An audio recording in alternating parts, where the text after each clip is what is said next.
After his latest fight with his stepfather, Andrew sought refuge in his school gym, but he spotted the principal, Principal Kerr, sneaking around the back building and decided to follow her, only to spot her with a pair of dangerous-looking men. The next day, the whole school was different. Before we continue, please take some time to subscribe to Dailydose, like, and share this video with your friends. You better get your act together, you little brat. Andrew heard the screams of his stepfather as he ran out of the house in the morning. The urge to break down in tears began, but he was 14, and everyone told him that men were not supposed to cry.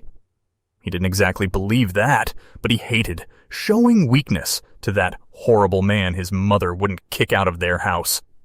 So he sniffed harshly through his nose, as if trying to clear snot away, and walked off, holding his book bag straps tightly. It was better to focus on school. The problem was that school wasn't much better. While movies and TV shows can prepare you for the idea of bullies, they can't show you the real thing. You have to live it. Unfortunately, Andrew lived it daily. Almost everyone at school lived it because a group of juniors had decided they were kings and ruled over everyone like dictators on a rampage. They were merciless, but no one was doing anything about it for one reason. Michael. He was the group's leader and the son of a local councilman. He was untouchable as his father had a lot of power. It was hard to know if his father knew exactly how horrible his son was. Some other kids thought his father was never home, which turned Michael into an awful person. But no one would dare ask anything. Michael had 6 friends who laughed and picked on everyone, especially the freshman boys. Andrew was a big target, and some of the kids from his class were significant targets. Michael only left the athletes alone because the school protected them. But the rest? They were cannon fodder. Andrew hoped that he wouldn't run into them that particular day. He was already in a terrible mood after the fight with his stepfather and didn't want any trouble. But alas, the universe had other ideas. "Hey, loser," he heard as soon as he reached the campus ground. After turning his head back and forth, he saw Michael and his buddies in front of a huge pickup truck. Andrew tried walking away, but they came at him quicker than expected. "Loser, did you hear me?" one of them said. It wasn't Michael. It was one of his minions. The main bully didn't need to bother with the tiny target. "I heard you," Andrew said quietly, not looking up from the sidewalk cement. "Ah, you think you can just ignore us?" the bully mocked, and the others laughed. "I wasn't ignoring you, I was thinking," Andrew said.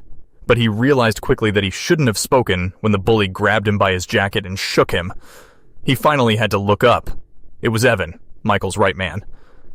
"Did I say you could speak? Geez, kids these days have no respect," Evan sneered, his eyes wide and volatile as if a raging fire in his soul couldn't be put down. "I'm sorry," Andrew said in a small voice as the tears he held back at home rose. "Oh look, he's gonna cry, what a little girl," another junior mocked, which only worsened things. Andrew's tears were falling visibly, and he knew these kids wouldn't rest until he was humiliated even more. They might even beat him up. "Hey, let's go," Michael said unexpectedly. "Kerr's coming." Andrew felt the hand on his neck collar release him, and his trembling knees almost didn't land correctly on the ground. He saw Evan giving him a look that said, "This isn't over." But they left. The 14-year-old stared to the side and saw the school principal, Mrs. Kerr, parking her car. Aside from Michael's dad's powerful influence over their whole town, one of the reasons why they could get away with anything is that no one could prove it was them. They were good at bullying on the side when teachers weren't watching. Principal Kerr could never catch them doing anything. They vandalized the school often, but somehow no one could tell it was them, although everyone knew. They stole exams, destroyed books from the library, and regularly took lunch money from others. Some of Andrew's friends heard Michael's friends calling him Don, which made him roll his eyes. But it seemed more and more true each day. So school and home were both nightmares. Andrew couldn't wait until he turned 18 and graduated, so he could leave this little town in Missouri and forget about everything. He was lucky the rest of the day, as Michael and his buddies were nowhere in sight. So he enjoyed his day with his classmates and forgot about his troubles during his lessons. But once the last bell rang, the bubble burst. Andrew stood outside the school, looking at all the cars leaving and the kids getting on buses. But he was frozen on the spot. What could he do? Go home? And have to face his stepfather again? Have another fight with him? He couldn't handle it, so he stayed back. He sat at the tables in the quad and started doing his homework. From a distance, he saw Michael and the bullies, so he grabbed his things and quickly ran. All the teachers were gone by then. Andrew had no idea what they would do if they found him. Eventually, he reached the gym and hid in the boys' locker room.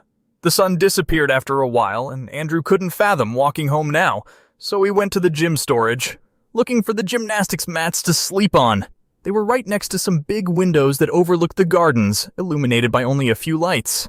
Looking out, he finally felt some peace, and knew it would be better to sleep right there. However, a figure appeared, and he hid quickly beside the mats, thinking the bullies had somehow found him hours later. But it wasn't them. When he peeked, he saw long, flowing hair and a business skirt. It was Principal Kerr walking briskly toward the back of the gym building. Is she looking for me? Andrew thought at first, but she wasn't.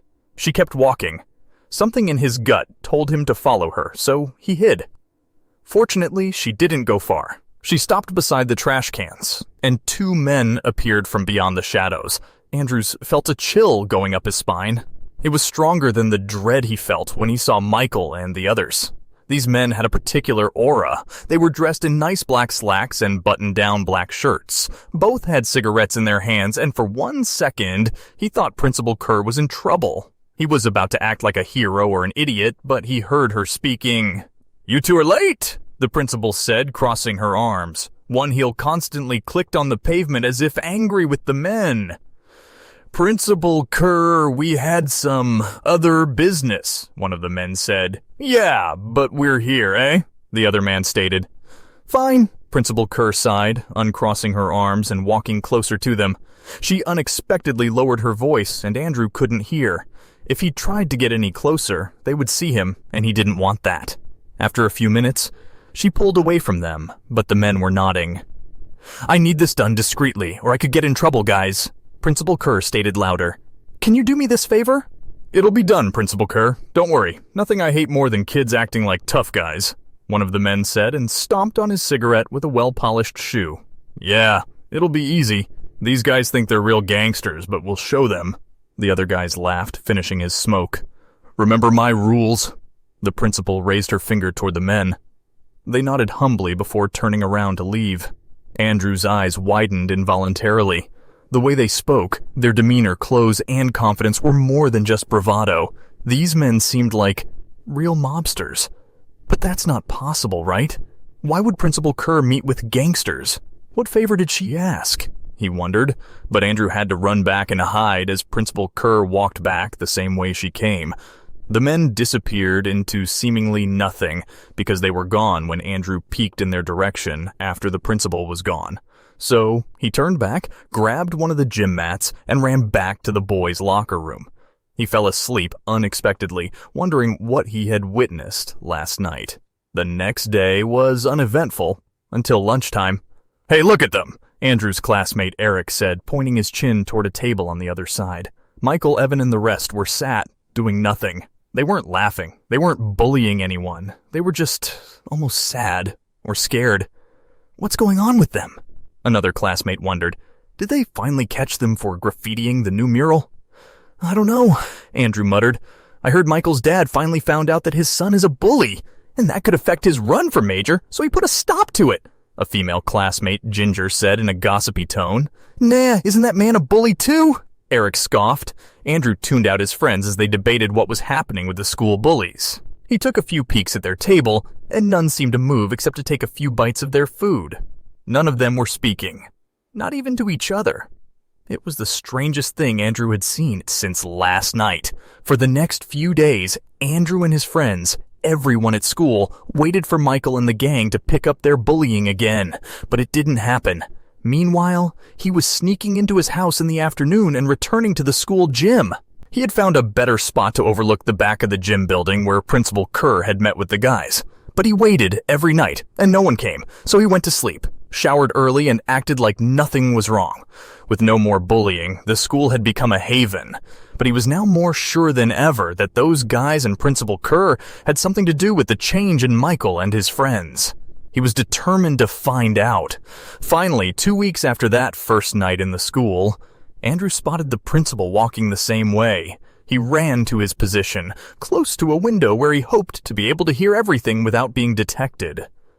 "Principal Kerr, sorry we took so long," one of the men said. "That's okay, Luca," she answered. "How's everything?" The other guy wondered in a curious but alert tone. "First things first. Vinny, Luca, you did exactly as I said?" "Yes, ma'am." "You didn't hurt them?" "We didn't have to be more than a few feet close to them. We just spoke to each of them, man to man," Luca said. "Did it work, Principal Kerr?" Vinny jumped in eagerly. "It did, Vinny. Quite perfectly, in fact. I don't know what you said to them, but they've been practically model students since then," Principal Kerr answered, smiling. Andrew was now 100% sure they had something to do with the end of the bullying era. "Good," the one named Luca expressed.